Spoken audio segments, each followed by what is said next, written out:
بسم اللہ الرحمن الرحیم باب ما جاء فی الوضوء ثلاثا ثلاثا۔ میں نے آپ سے عرض کر دیا تھا کہ حضرت اقدس صلی اللہ علیہ وسلم کی وضو کی 7 صورتیں، الوضوء مرتن، الوضوء مرتین اور الوضوء ثلاث مراتن، مرتن ما المرتین، مرتن ما ثلاث مراتن، مرتین ما ثلاث مراتن اور مرتن مرتین ثلاث مراتن۔ سمجھے؟ اے جنہ پتر 7 صورتیں ہو گئی، اور سب سے بہتر یہی ہے کہ اعضائے وضو کو 3 مرتبہ دھویا جائے، تو اس وجہ سے حضرت نے بھی اسی کو مقدم کر دیا، پھر اس کے بعد 2 مرتبہ، پھر 1 مرتبہ۔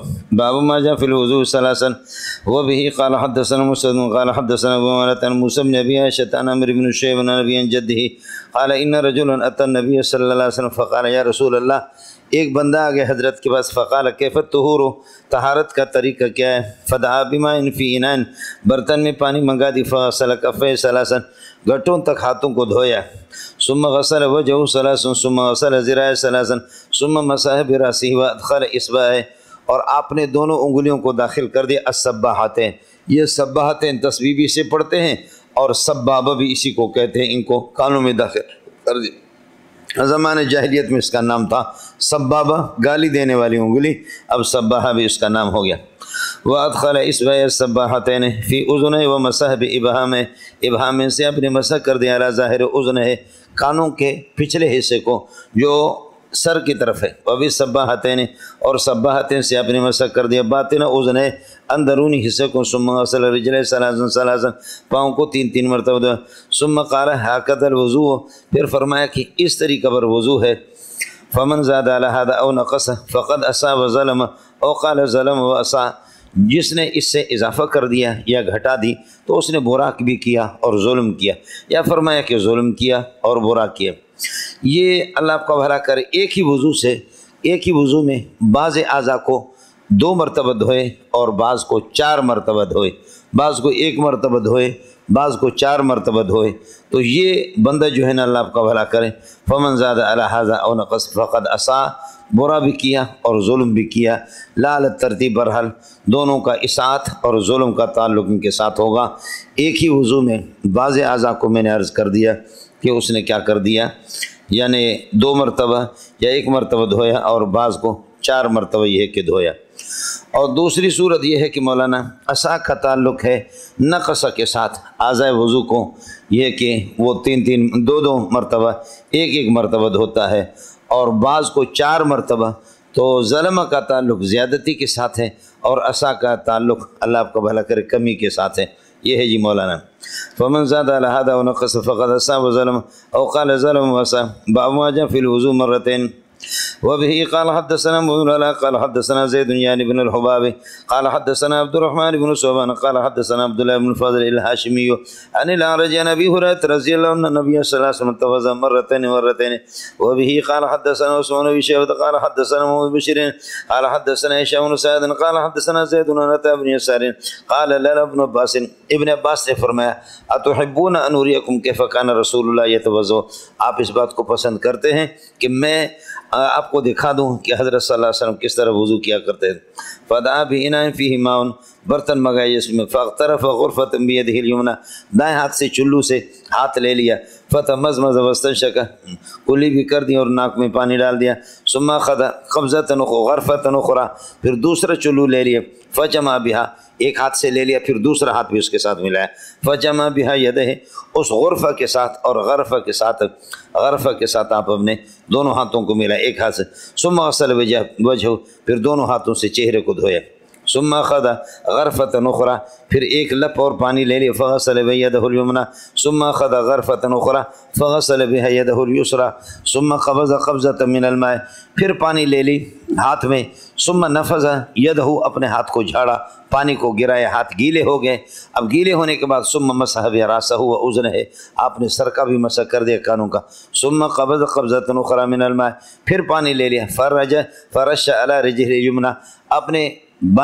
دائیں پاؤں پر ڈالا، وفیہ النعل، اور حال یہ ہے کہ اس کے اندر پاؤں کے اندر جوتی بھی تھا، ثم مسح بیدہ، پھر آپ نے پاؤں کو مل دیا، دلکہ کے معنی میں، یہ مسح کے معنی میں نہیں ہے، دلکہ بیدہ، دونوں ہاتھوں سے آپ نے اللہ کا پاؤں کو مل دیا، دونوں ہاتھوں سے کس طرح؟ یدن فوق القدم، ایک ہاتھ قدم کے اوپر تھا اس سے مل رہے تھے، وہ یدن تحت النعل، اور ایک ہاتھ جوتے کو پکڑ رہے تھے، اور چونکہ جوتے اس قسم کے کھلے ہوتے ہیں ان کے اندر پاؤں کو دھویا جا سکتا۔ ثم ثنا بالیسری مثل ذلك، پھر دوسرے پاؤں کے ساتھ اسی طرح کیا۔ آپ نے دیکھا یہ روایت ابن عباس کی ہے، اور ابن عباس نے خود پاؤں یہ کہ جوتے کے اندر پاؤں آپ نے دھوئے۔ حضرت علی نے جب پہلے کل پرسوں کے سبق میں آپ نے پڑھا علی نے اس طرح کیا تو حضرت ابن عباس نے تعجب کا اظہار کیا تھا، یہ کس طرح آپ کر رہے، جبکہ ابن عباس کی اپنی روایت یہ ہے۔ تو آپ سے عرض کیا تھا کہ ابن عباس کو اس وقت ذہول ہو گیا تھا، ایک مسئلہ۔ دوسرا مسئلہ یہ بتایا تھا آپ کو کہ ابن عباس تعجب کا اظہار نہیں کر رہا اس روایت کے اندر، اس کے ماتحت نیچے ابن عباس کے جو شاگرد ہے تعجب کا اظہار وہی کر رہا ہے۔ ٹیٹ رہیے گا۔ باب ما جاء فی الوضوء مرة وبه قال حدثنا مسدد قال حدثنا ابن سفيان قال حدثني زيد بن سلمان عن ابن يسار عن ابن عباس قال اخبركم بوضوء رسول الله صلی اللہ علیہ وسلم فتوضا مرة۔ ابن عباس نے ایک ایک مرتبہ اعضاء کو دھویا اور بتایا کہ وضوء رسول اللہ آپ کو دکھا رہا ہوں، تو حدیث مرفوع بن گئی۔ باب ما جاء فی الفرق بین المضمضة والاستنشاق، مضمضہ اور استنشاق میں فرق الگ الگ کرنا، یعنی موالات ان میں کوئی ضروری نہیں، موالات اور تتابع ایک ساتھ۔ وبه قال حدثنا ابن مسلم قال حدثنا متن قال سمعت ليس يذكر ان طلحة عن ابيه عن جده قال دخلت يعني على النبي صلى الله عليه وسلم يتوضا، حضرت کے پاس میں چلا گیا، حضرت طلحہ کے دادا، اور آپ نے ان طلحة بن مصرف عن ابيه عن جده آپ نے پڑھا۔ ایش ھذا، یہ کیا سند ہے جو کل یہ ہے کہ فرماتے کہ زامو ان ابن عیینہ کان ينکر، اس کو مانتا نہیں تھا سند۔ والماء یسیل من وجهه، کہ حضرت وضو بنا رہے تھے اور پانی آپ کے چہرے سے ولیہتی، داڑھی سے آپ کے پانی بہہ رہا تھا، علی صدری، آپ کے سر۔ فرأیت النبی صلی اللہ علیہ وسلم، میں نے حضرت طلحہ کے دادا بتا رہے ہیں، میں نے نبی کو دیکھا یفصل بین المضمضۃ والاستنشاق، یعنی یفرق یا یفرق بین المضمضۃ والاستنشاق، یہ ترجمۃ الباب ہے۔ باب ما جاء فی الاستنثار، ناک کو جھاڑنا اور ناک کے اندر یہ ہے کہ پانی۔ آپ نے پڑھا کہ مضمضہ اور استنشاق دونوں کے دونوں، اللہ آپ کا بھلا کریے ہے کہ امام شافعی رحمۃ اللہ علیہ کے ہاں، امام مالک کے ہاں، دونوں کے دونوں میں مستحب اور مسنون ہے، یعنی وضو میں اور غسل میں۔ امام احمد کے ہاں دونوں کے دونوں میں واجب ہے، اور حنفیہ کے مسلک کے مطابق یہ دونوں کے دونوں وضو میں مستحب اور مسنون ہے، اور غسل کے اندر یہ دونوں کے دونوں واجب ہے۔ یاد ہے کہ نہیں مولانا؟ سمجھے، یہ مسئلہ گزرا تھا۔ امام شافعی اور امام مالک رحمۃ اللہ علیہ کی دلیل آپ کے سامنے گزری تھی۔ عشر من فطرت انبیاء یا سنت ابراہیمی یا طبیعت سلیمہ اور سنت انبیاء، وہ یہ ہے کہ مضمضہ اور استنشاق بھی اس میں عشر من الفطرت کے اندر، لہذا من غیر فرق بین الوضو وبین الغسل، غسل اور وضو کا کوئی فرق نہیں ہے، دونوں کے اندر وہ دونوں کے دونوں مستحب اور مسنون ہوں گے۔ امام احمد رحمۃ اللہ علیہ کے ہاں دونوں کے دونوں میں واجب ہے۔ اذا توضأ احدکم، یہ دلیل ہے، جب آپ وضو بنائیں فلیجعل فی انفہ ماء، تو پھر پانی ناک کے اندر پانی ڈال دیں، ناک کے اندر پانی ڈالے، یہ استنشاق ہے۔ ثم ینثر، پھر بکھیر دیں پانی کو، ناک کو صاف کر دیں، یہ انتصار ہے، استنثار ہے۔ استنثار لینثر امر کا صیغہ آ گیا، اور الامر للوجوب، استنثار ناک کو جھاڑنا، ناک میں پانی ڈالنا، یہ واجب ہو گیا، اور یہ طے شدہ ہے۔ الاستنثار اور والمضمضۃ حکمہما حکم واحد، دونوں برابر سرابر ہے، لہذا استنثار جب واجب ہو گیا، استنشاق واجب ہو گیا، لہذا دوسرا جو اس کے متساوی ہے وہ کیا ہے، مضمضہ، وہ بھی واجب ہوگا۔ لہذا یہ وضو کے اندر جب واجب ہو گئے، یا اذا توضأ احدکم، وضو کے اندر جب واجب ہو گئے تو غسل میں بطریقہ اولیہ واجب ہوں گے۔ امام احمد رحمۃ اللہ علیہ کا استدلال اس طرح ہے، ان میں سے ایک استنصروا، اگلے والے بھی حدیث آ گئی استنصروا، وہ بھی اللہ آپ کا بھلا کریے کہ کیا ہے، وجوب کا صیغہ ہے۔ آیا مسئلہ سمجھ؟ حنفیہ کا ڈھکوسلا ہم نے آپ کو بتا دیا تھا کہ بھائی منہ اور ناک یہ اعضائے داخلیہ میں سے بھی ہے۔ اب آپ میرے ناک شریف کو بھی نہیں دیکھیں گے، میرے منہ کو بھی نہیں، اور یقین کو میں اس طرح اب ناک کو بھی آپ نے دیکھا، منہ کے اندر ہی سے، لہذا یہ اعضائے خارجیہ بھی ہے اور اعضائے باطنیہ داخلیہ بھی ہے۔ لہذا ہم نے غسل کے اندر چونکہ فطہروا مبالغہ کا صیغہ آیا ہے، لہذا الحقناہما، ہم نے ان کو ملحق کر دیا بالاعضاء الخارجیہ، اعضاء خارجیہ کے ساتھ، جیسے باقی اعضاء خارجیہ کو دھونا واجب ہے، غسل کے اندر ان کو بھی دھونا اسی طرح واجب ہوگا۔ اور اعضائے داخلیہ اور باطنیہ کا حکم دے دیا وضو کے اندر اس صیغہ امر کی وجہ سے۔ اڑے جڑے دا پترا کچھ بلا پڑا۔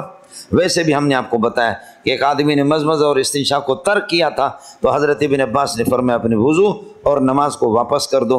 ترمذی میں نے آپ کو بتا دیا، اور ساتھ ساتھ یہ بھی بتایا ان تن تحت کل شعرۃ جنابۃ، جو حضرت علی کی روایت ہے، اور وَإِن كُنتُمْ جُنُبًا فَطَّهِرُوا، اس کے پیش نظر ہم غسل کے اندر ان کو واجب قرار دیتے ہیں، وضو کے اندر اللہ آپ کا بھلا کریں ان کو مسنون قرار دے۔ امام احمد کا یہ جو استنصر لینصر امر کے جو صیغے آگے الامر للاستحباب، ان کو استحباب پر محمول کریں گے، یہ مسئلہ ہو گیا، لہذا وضو کے اندر یہ مستحب ہوگا۔ باقی امام شافعی رحمۃ اللہ علیہ اور امام مالک رحمۃ اللہ علیہ فرماتے کہ وضو کے اندر یہ مسنون ہے، تو ہم بھی مسنون کہتے ہیں، دلیلنا دلیلہما دلیلنا، سمجھتے ہیں۔ باقی غسل کے اندر ہم نے ان سے تفرد اختیار کر دیا کہ غسل کے اندر ان کا حکم اعضائے خارجیہ کا ہوگا، اور غسل میں چونکہ مبالغہ آیا ہے۔ یہ ہو گیا آپ کا سبق مولانا، لیکن اس کے بعد اب کتاب کو آپ کو سمجھنا ہے، ٹیٹ رہے گا، کتاب سمجھو۔ باب ما جاء فی الاستنصار، استنصار استنشاق یہ سب کچھ آپ کو بتا چکا ہوں۔ وہ بھی قال حدثنا عبد الله بن مالك عن ابي زناد عن ابي هريره رضي الله عنه ان رسول الله صلی اللہ علیہ وسلم قال اذا توضا احدكم فليجعل في انفه، جب وضو بنائے تو اپنے ناک کے اندر پانی ڈال دے، ثم لينصر، پھر ناک کو بکھیر کر کے یہ کہ صاف کر دے۔ یہ استنصار ہو گیا، لينصر اور استنصار ایک ہی چیز ہے، وہاں استفعال کا باب آ گیا۔ اب میں نے عرض کیا کہ لینصر استنصار جب واجب ہو گیا تو استنصار اور مزمزہ دونوں کے دونوں متساویین ہیں، لہذا ثبوت احد المتساویین یستلزم ثبوت الاخر، لہذا مزمزہ بھی واجب ہوگا، اور وضو کے اندر جب یہ واجب ہو گئے غسل میں بطری قولہ ہی واجب ہوں گے۔ وبه قال حدثنا، ہم نے بتایا امر استحباب کے لیے۔ وبه قال حدثنا ابن موسى قال حدثنا وكيع قال حدثنا ابن ابي زيد عن قارئ عن ابي غطفان عن ابن عباس قال قال رسول الله صلی اللہ علیہ وسلم استنصروا مرتين بالغتين او قال ثلاثا، فرماتے ہیں کہ اللہ آپ کا بھلا کریے کہ 2 مرتبہ کامل طریقے سے استنصار کرو، یا 3 مرتبہ۔ آپ حضرات ادھر ہے یا نہیں ہے؟ ادھر ہے آپ حضرات، ادھر ہے آپ حضرات، ادھر ہے آپ، بات سمجھ بھی رہے۔ اب ہوگا یہ کہ آپ جلدی جلدی میں کھانا کھائے چند لقمہ، پھر سفر میں جا رہے ہیں، آپ کے یار بھوک لگ رہی ہے، روکو ہوٹل پہ، دوبارہ آپ کھانا کھائیں گے۔ آپ نے تسلی سے نہیں کھایا تو دوبارہ آپ کھائیں گے۔ ایک مرتبہ تسلی سے کھایا تو آپ کا وقت ضائع نہیں ہوگا، سمجھتے ہیں؟ آپ سبق کو ایک مرتبہ سنیں گے، اس کا تکرار کریں گے، مشکل جگہوں میں نشانہ بھی لگائیں گے۔ استاد حل کراتے کراتے پوری کتاب اسی سفر سال کے آخر تک آپ سے حل ہو جائے گی۔ آپ نشانہ امتحانات کے ٹائم پہ عین وہ سرخ والی جگہیں دیکھیں گے، لیکن آپ کہیں گے کہ نہیں استاد کو دے، اس کے بعد ہم اردو، تو آپ اپنے سفر کو 2 مرتبہ بنا رہے ہیں۔ آپ کا سفر 2 مرتبہ ہوگا، تو میں قسم کھا کے کہتا ہوں کہ آپ سے کچھ بھی نہیں ہوگا، نہ خنجر اٹھے گا نہ تلوار ان سے، یہ بازو میرے آزم ہے۔ استاد کی باب کو بھی طاقت نہیں، پوری کتاب دیکھ لے تو کون ہوتا ہے؟ استاد کے پاس ایک سبق ہوتا ہے، سمجھتے ہیں؟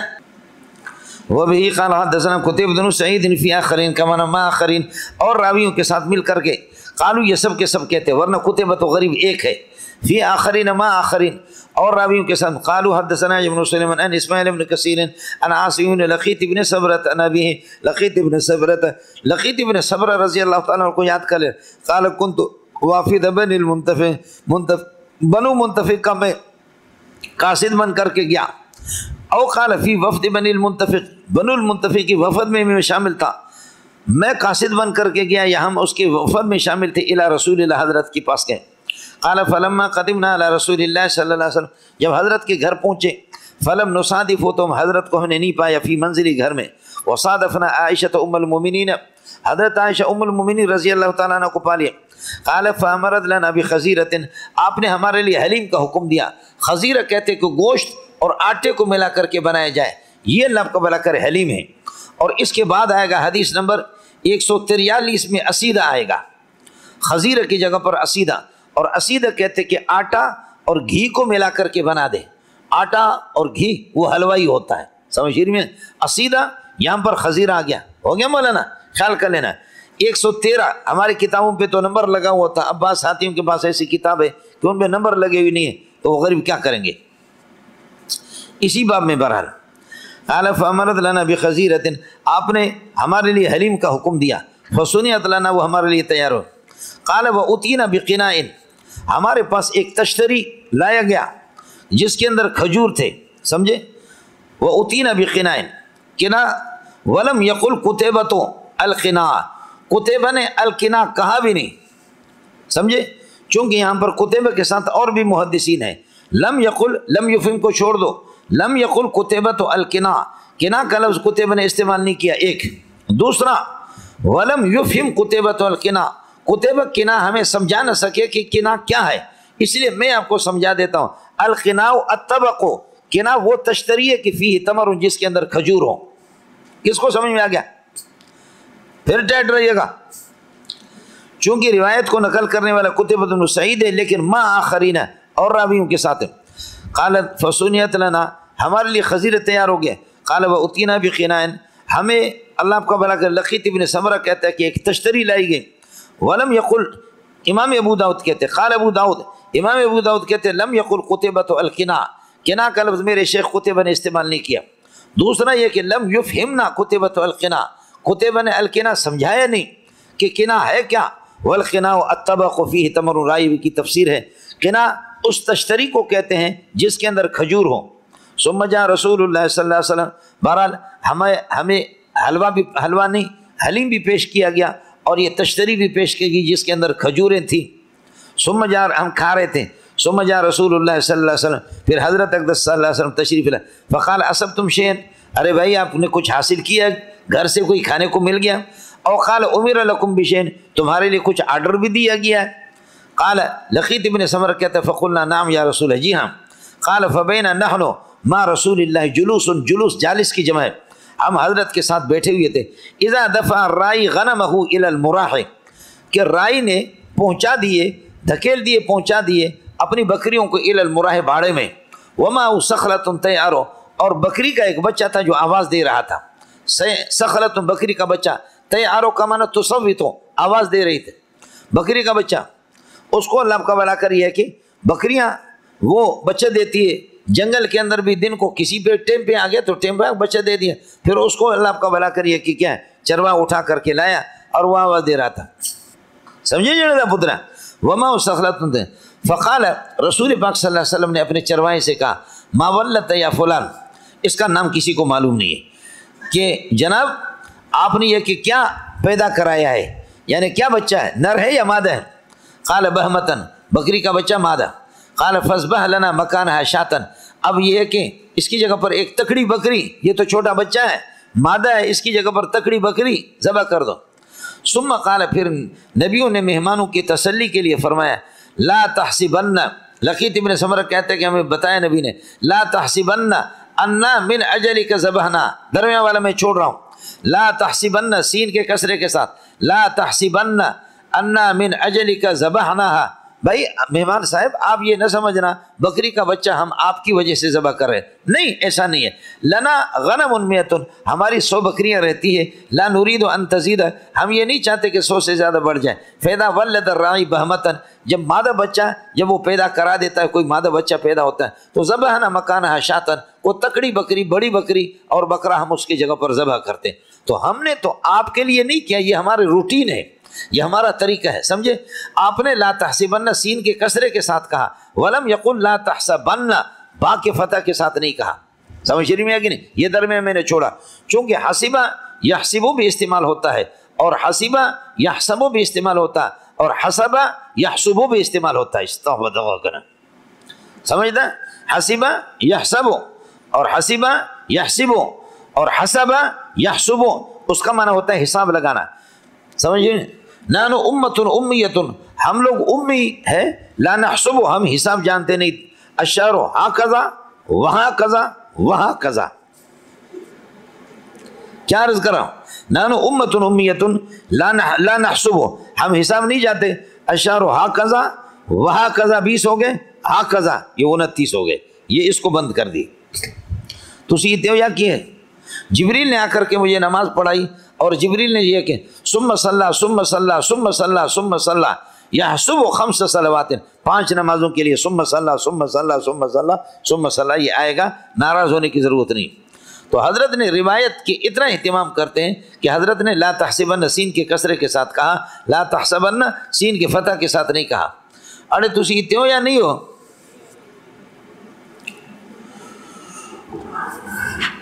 حضرت نے فرمایا کہ لقیت بن سمرہ جناب لا تحسبن ان من اجلک ذبحناها لنا غنم 100، ہماری 100 بکریاں رہتی ہیں، لا نريد ان تزيد، 100 سے زیادہ بڑھ جائیں ہم اس کو پسند نہیں کرتے۔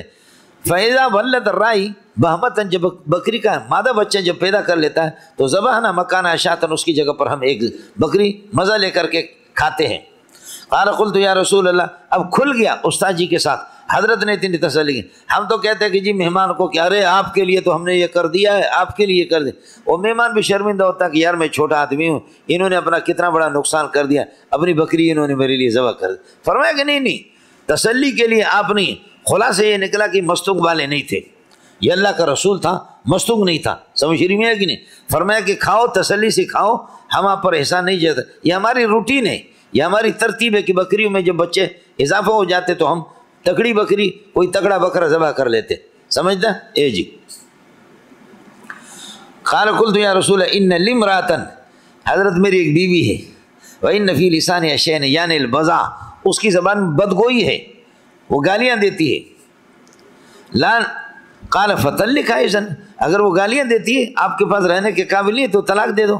قال قلت یا رسول ان لها صحبۃ، اس کی طویل صحبت ہے میرے ساتھ، ولی منها ولد، میری اولاد بھی ہے، میں کیسے طلاق دے دوں؟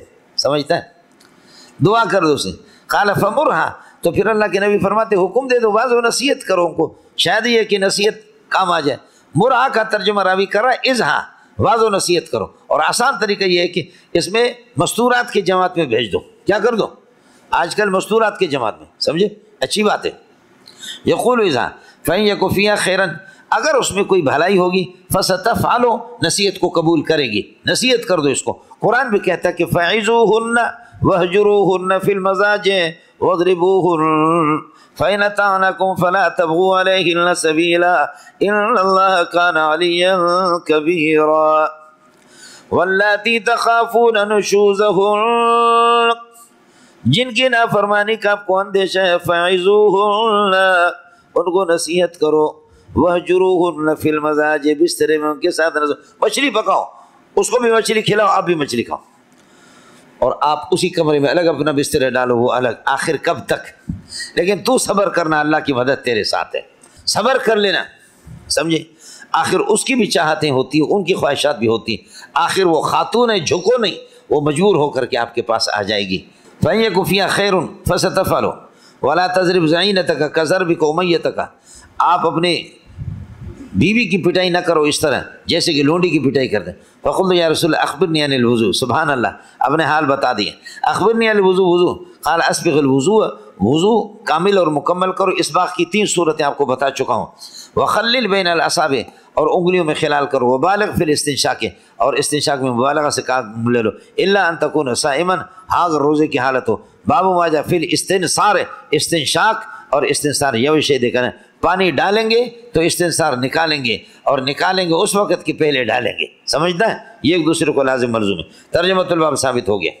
وبه قال حدثنا عقبة بن مكرم قال حدثنا ابن سعيد قال حدثنا جريج قال حدثني اسماعيل بن كثير عن عاصم بن لقيط بن سمرة عن أبيه وافد بني المنتفق، بنو منتفق وافد بن گئے، انه اتى عائشة فذكر ابن جريج معنى الحديث السابق، ذکر کی ضمیر ابن جریج کی طرف راجع، فذكر معنى الحديث السابق، قال ابن جریج کہتا ہے فلم ينشب ان جاء النبي صلی اللہ علیہ وسلم، آگے حضرت بتاتے ہیں لقیت ابن سمرہ فلم ننشب، ہم زیادہ دیر نہیں رہے، ان جاء النبي صلی اللہ علیہ وسلم، حضرت آگے یتقلو کا ترجمہ کر دیا یتکفو، سمجھتا؟ نبی کے چلنے کی کیفیات ہے مولانا۔ ایک طریقہ یہ ہے کہ پاؤں جو ہے نا آپ اکھاڑ کر کے رکھتے تھے، پاؤں اٹھایا اور گھسیٹ کر کے، جیسے کہ بڑے لوگ فخر و غرور والے چلتے ہیں، اللہ آپ کا بھلا کرے، ان کی طرح نہیں چلتا۔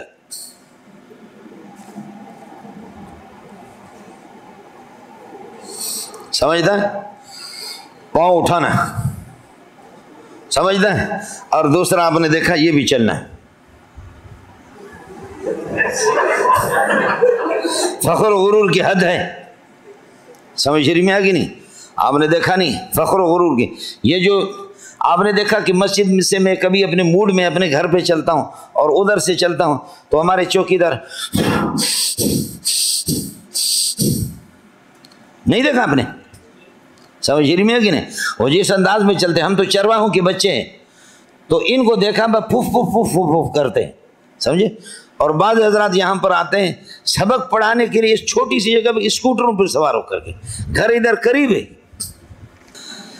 یتقلو پاؤں اکھاڑ اکھاڑ کر کے رکھتے تھے، سمجھے؟ گھسیٹ گھسیٹ کر کے نہیں۔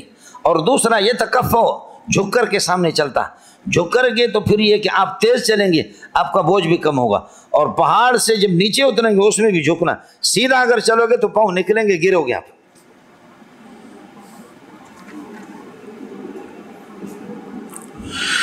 وقال اسیدہ، یہاں پر ابن جریج نقل کرتا ہے اسیدہ کی جگہ پر مکان خزیرہ، خزیرہ پہلے آیا تھا اب اسیدہ۔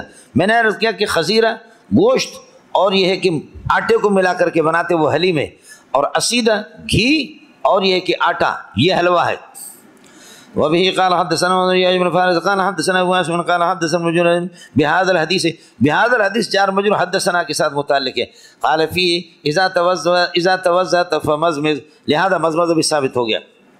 باب ما جاء في تخلیل اللحیت، حسن بن صالح اور ابو ثور ان دونوں کے ہاں اللہ کو بھلا کرے تخلیل اللحیہ علی الاطلاق واجب ہے، چاہے وضو کے اندر واجب ہو، وضو کے اندر ہو یا غسل کے اندر ہو، دونوں میں واجب ہے۔ یہ روایت میں ترمذی میں آپ کے سامنے پیش کر چکا ہوں، روایت انس بن مالک ان رسول اللہ کان اذا توضأ اخذ کفا من ماء، آپ صلی اللہ علیہ وسلم ہتھیلی بھر کر کے پانی لیتے، فادخلوا تحت عنقہ، اپنے ٹھوڑی کے نیچے داخل کرتا، فخلل به لحیتہ، اور اس سے اللہ کو بھلا کہ داڑھی کے خلاف، وقال هكذا امرنی ربی، اللہ نے مجھے اسی طرح حکم دیا، والامر للوجوب فخلال اللحیۃ واجب، لہذا خلال اللحیہ واجب۔ یاد ہے کہ نہیں ہے؟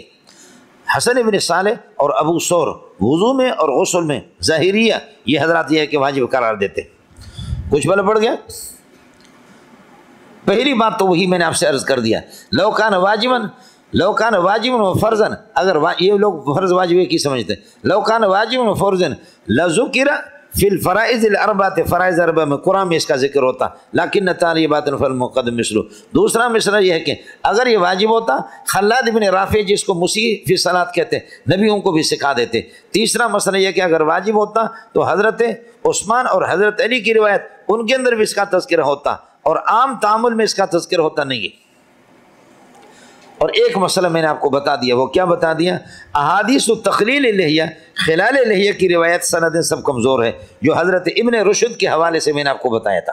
ابن رشد کے حوالے سے بتایا کہ احادیث و خلال اللحیہ والی روایتیں یہ اللہ کو، اس لیے حنفیہ نے کیا کر دیا، اس کو جمہور حضرات حنفی حضرات اس کو وضو کے اندر تو اس کو مستحب اور مشروع قرار دیتے ہیں، اور غسل کے اندر اللہ کو بھلا کریے کہ وہی مسئلہ ہے کہ داڑھی کی حیثیت اعضائے داخلیہ بھی ہے خارجیہ بھی ہے، لہذا ہم غسل میں اس کو اعضائے خارجیہ کا حکم دیں گے اور اس میں واجب قرار دیں، باقی نہیں۔ چلیے گا مولانا، باب ما جاء في تخليل اللحية وبه قال حدثنا ابو توبة عن الربيع بن نافع قال حدثنا ابو المليان الوليد بن زوران عن انس بن مالك ان رسول الله صلى الله عليه وسلم كان اذا توضا اخذ كفا من ماء، فرماتے ہیں تیری پانی فادخله تحت حنكه فخلل باليد وقال هكذا امرني ربي۔ جواب یہ کہ الامر للاستحباب ها هنا ایک، دوسرا مسئلہ هكذا امرني ربي هذا مخصوص به صلی اللہ علیہ وسلم، حضرت کی خصوصیت ہے، فلا تگڑ گڑو لہذا گڑ گڑ نہ کرو، اڑے تسی اتنے ہو یا کسی اور علاقے وچوں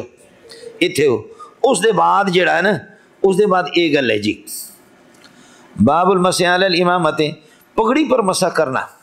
امام احمد رحمۃ اللہ علیہ کے ہاں صرف پگڑی پر آدمی مسح کرے اور سر پر مسح نہ کرے، اللہ آپ کا بھلا کرے، تب بھی کافی ہے، لیکن جمہور حضرات فرماتے کہ نہیں، سر پر مسح ضروری ہے۔ پہلا مسئلہ تو قرآن پاک ہے، امسحوا برؤوسکم، با الصاق کے لیے آتا ہے، مطلب یہ ہوگا، با یہ کہتا ہے کہ میرے ما قبل والے فعل کو میرے مدخول کے ساتھ ٹچ کرو، الباء للچٹ ٹچ، الباء للالصاق جو آپ نے پڑھا ہے، ما قبل والے فعل کو با کا مدخول جو کہ رؤوس ہے اس کے ساتھ ٹچ کرو، تو رؤوس کے ساتھ ٹچ آپ کیسے؟ یہ میری پگڑی ہے، میں پگڑی کے اوپر مسح کر رہا ہوں، با کا مدخول راس ہے، راس کے ساتھ تو اللہ مسا لگ بھی نہیں رہا، وہ پگڑی پر لگا، لہذا الماسح علی الپگڑی لا یسمى ماسحا علی الراس، الماسح علی الامامت، امامت پر مسح کرنے والا، لا یسمى ماسحا علی الراس، سر پر مسح کرنے والا شمار نہیں ہوگا، جبکہ قرآن کہتا ہے کہ وامسحوا برؤوسکم امروا ایدیکم المبتلۃ علی رؤوسکم، یعنی اٹچو ٹچا، مسح کو ٹچ کرو، اللہ آپ کا بھلا کرے میرے مدخول کے ساتھ، تو با کا مدخول تو راس ہے، اس کے ساتھ آپ ٹچ نہیں کر رہے، آپ تو ٹچ کر رہے اس کے ساتھ پگڑی کے ساتھ۔ وہی مسئلہ پھر خلاد ابن رافع کو بھی نہیں بتایا، دوسروں کو بھی نہیں بتایا، کبھی حضرت صلی اللہ علیہ وسلم نے کیا بھی نہیں، اس لیے اللہ آپ کا بھلا کرے مسح پگڑی پر مسح کرنا اس کی اجازت نہیں ہوگی۔ امام احمد رحمۃ اللہ علیہ کے لیے دلیل دیکھو، امرہم ان یمسحوا علی العصائب، پگڑیوں پر مسح کرے حکم دے دیا، والتساخین تسخان کی جمع ہے، سمجھے، تسخان موزوں پر، خفین اور موزین کو تساخین، یہ ایک روایت ہے۔ اگلے والا مسح علی الخفین کی دوسری روایت دیکھو، مسح علی الخفین میں دوسری روایت عن المغیرۃ بن شعبہ، حدیث نمبر 150 ہے، عن المغیرۃ بن شعبہ ان رسول اللہ توضأ ومسح ناسیۃ وذکر فوق الامامۃ، پگڑی کے اوپر بھی آپ نے مسح کر دیا، حدیث نمبر 150۔ اے جن دا پتریا، آپ غسل الرجل کو چھوڑو ایک باب، مسح علی الخفین، مسح علی الخفین کے اللہ آپ کا بھلا کرے دوسری روایت کو دیکھو جو میں نے آپ سے عرض کیا، توضأ ومسح ناسیۃ وذکر فوق الامامۃ، مل گیا؟ دوسری، تیسری، چوتھی، پانچویں روایت دیکھو، پانچویں روایت کے اندر بھی اللہ آپ کا بھلا کریے کہ آپ کو اسی طریقہ پر ملے گا، سمجھے؟ اس پانچویں روایت میں بھی ابو عبداللہ ابو عبد الرحمن کان یخرج فآتیہ فیتوضأ ویمسح علی امامتی وموقعہ، مل گیا؟ کس کو ملا؟ پانچویں روایت۔ خلاصہ یہ نکلا، باب کی پہلی روایت اور مسح علی الخفین کی دوسری روایت، پھر مسح علی الخفین کی پانچویں روایت، یہ تینوں روایتیں امام احمد کے لیے دلیل ہے۔ پہلی بات یہ ہے، احادیث الامامہ یہ اللہ کا بھلا کر شاذ ہے، سمجھے؟ مغیرۃ بن شعبہ اور ان کے شاگردوں سے مروی ہے، زیادہ تر طرق کے اندر مسح علی الامامہ ہے نہیں۔ دوسرا مسئلہ یہ کہ اخبار احاد لا یزاد بمثل علی کتاب اللہ، خبر روایت امسحوا برؤوسکم، لہذا اس کے مقابلے میں ہم ان کو نہیں لیں گے، ترک کر دیں گے، سمجھتا ہے؟ ان کے مقابلے میں۔ تیسرا مسئلہ یہ ہے کہ آپ نے پگڑی پر مسح کرنے کا مطلب یہ ہے کہ آپ نے سر پر ایسے ناسیہ، سر کے اگلے حصے پر مسح کر دیے اس طرح، پھر پگڑی کو ایسے طرح کر دے، پھر ہاتھ اس کے اوپر، اس میں کیا ہے؟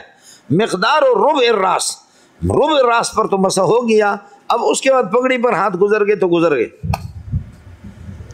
چوتھا مسئلہ یہ ہے، آپ نے سر پر مسح کیا ہے اس طرح، پھر پگڑی کو ایسے کر کے دیکھنے والے نے یہ سمجھا کہ پگڑی پر مسح کر رہا۔ پانچواں مسئلہ یہ کہ محمول علی المعذورین، یہ معذورین کے لیے محمول ہے، معذور آدمی جس کو پانی شدید اس کے لیے تکلیف دہ ہے وہ اس طریقہ پر کر سکتا ہے، شریعت اس کی اجازت دیتی ہے، سمجھتا؟ چھٹی بات یہ ہے، یہ محمول علی الوضوء، علی الوضوء، وضو پہلے سے تھا اب دوبارہ وضو بنا، وہ تو کوئی گل ہی نہیں، یہ وضو تو ہے پہلے سے، وضو علی الوضو پر محمول ہے۔ کس کو سمجھ میں آ گیا؟ یہ پانچ باتیں ہوں گی، گڑ گڑ نہ کرو۔ اور وہ پانچویں والی روایت ہے، اس کے اندر وہ دوسری والی روایت کے اندر روات کمزور بھی ہے، وہ ہم آپ کو دکھائیں گے، فلا تو گڑ گڑ نہ کرو۔ ناظم کہاں چھوڑے گا کہ میں بتاؤں آپ کو؟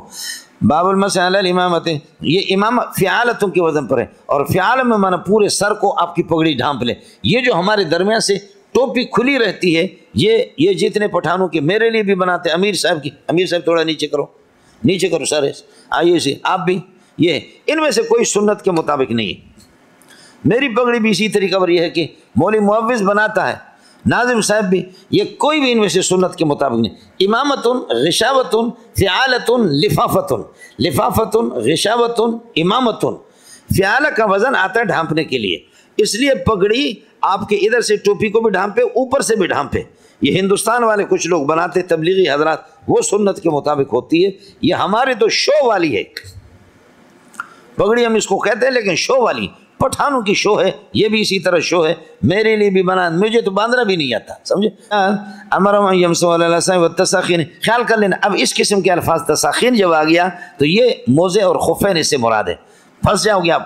وبه قال حدثنا حسين قال حدثنا قال حدثني معاوية بن سالم عن عبد العزيز مسلم بن ابي معقل عن انس بن مالك قال رايت رسول الله صلى الله عليه وسلم يتوضا عليه امامة قطرية.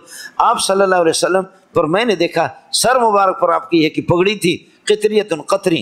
یہ بحرین میں اللہ آپ کو بھلا کری ہے کہ بستی وہاں پر قطری. یہ قطری ہے قطری پھر یہ ہے کہ کاف کو یہ ہے کہ کسرہ دیتے. فادخل یدہ من تحت الامامۃ. آپ نے ہاتھ داخل کر دی پگڑی کے نیچے. فمسح مقدم راسہ. سر کے اگلے حصے کو مسح. فلم ينقض الامامۃ. سر کے ایک حصے پر آپ نے مسح کر دیا, پگڑی کو نیچے نکالا نہیں اور کھولا نہیں اس کو, تو کوئی مسئلہ نہیں ہے جی. باب غسل الرجل. وبه قال حدثنا قتيبة بن سعيد قال حدثنا ابن لهيعة عن يزيد بن عمرو عن ابي عبد الرحمن الهبلي عن المستورد بن شداد قال رايت رسول الله صلى الله عليه وسلم اذا توضا يدلك اصابع رجله بخنصره. آپ اپنے پاؤں کی انگلیوں کو خنصر سے ان سے یہ کہ آپ ملتے تھے. میں نے آپ کو بتایا مسح کا طریقہ. چلیے گا مولانا.